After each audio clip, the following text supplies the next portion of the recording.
আসসালামু আলাইকুম ওয়া বারাকাতুহু। Welcome back to my new video.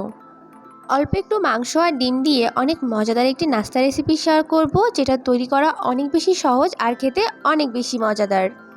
বিকালের নাস্তা অথবা বাচ্চাদের টিফিনের জন্য এটা একটা বেস্ট রেসিপি। কোনো রকম ঝামেলা ছাড়া খুব সহজেই নাস্তাটি তৈরি করে নিতে পারবে যে কেউ। তো চলুন এই সহজ এবং মজাদার রেসিপিটি শুরু করা যাক। এর জন্য একটা মিক্সিং বোলে নিয়ে নিব 1 কাপ পরিমাণ ময়দা। আপনারা চাইলে এখানে আটাও ব্যবহার করতে পারেন। এরপর পরিমাণ মতো লবণ দিয়ে খুব ভালো করে এটা ময়দার সঙ্গে মিশিয়ে নিব।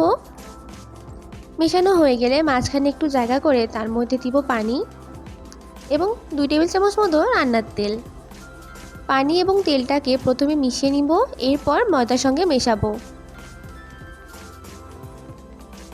এখন একটা ডো তৈরি করে নিতে হবে। ডোটা খুব বেশি শক্ত করা যাবে না, আবার খুব বেশি নরমও করা যাবে না।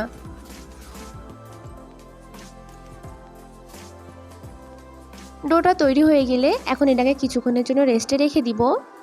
এখন নিব 1 কাপ পরিমাণ চিকেন। এখানে ছোট ছোট করে কাটা আছে। দিব 1 চা চামচ আদা রসুন বাটা, পরিমাণ মতো লবণ, হাফ চা চামচ মরিচের গুঁড়া, হাফ চা চামচের কম গরম মশলা, হাফ চা চামচের কম গোলমরিচের গুঁড়া, 1 চা চামচ সয়া সস, 1 চা চামচ টমেটো সস। এখন এই সবগুলো উপকরণকে চিকেনের সাথে খুব ভালো করে মাখিয়ে নিতে হবে।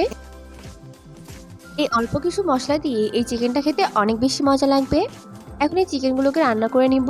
এর জন্য প্যানে প্রথমে তেল গরম করে নিয়েছি। এখন এই চিকেনগুলো দিয়ে মিডিয়াম হিটে এগুলোকে রান্না করে নিতে হবে। এই চিকেনগুলো রান্না করতে খুব বেশি সময়ের প্রয়োজন হবে না, আর পানি ব্যবহার করা যাবে না। চিকেনগুলো থেকে যে পানিটা বের হবে তাতে এই চিকেনটা খুব ভালোভাবে রান্না হয়ে যাবে। চিকেনগুলো রান্না হয়ে গেছে আর খুব ভালোভাবে রান্না হয়ে গেছে। এখন এটাকে উঠিয়ে নিতে হবে। এখন মাখিয়ে রাখা ময়দাটা নিয়ে নিব। এটা খুব ভালো করে কিছুক্ষণের জন্য মথে নিতে হবে। এরপর এর থেকে 2টা লেচি কেটে নিব। লেচি কাটা হয়ে গেলে এখান থেকে একটা লেচি নিয়ে নিব আর লেচিটা দিয়ে বড় একটা রুটি তৈরি করে নিব।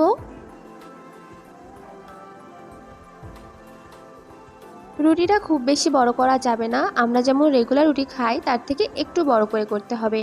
রুটি বেলা হয়ে গেলে এখানে একটা ডিম নিব, তার মধ্যে দিব পরিমাণ মতো লবণ, 1 টেবিল চামচ মতো পেঁয়াজ কুচি, দিব কাঁচামরিচ কুচি।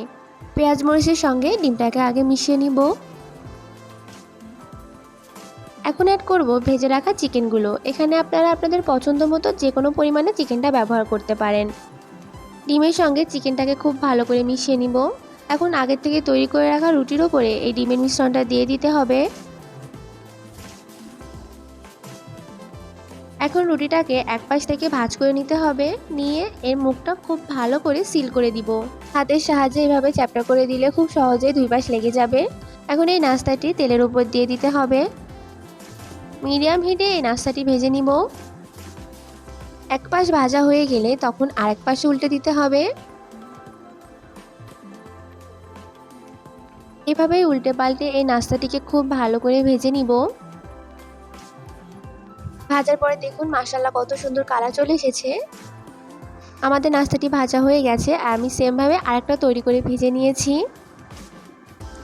দেখতেই পেলেন কত সহজভাবে এই নাস্তাটি তৈরি হয়ে গেল। আর এই নাস্তাটি দেখতে যতটা সুন্দর লাগছে, খেতে মাশাআল্লাহ অনেক বেশি মজাদার হয়েছে।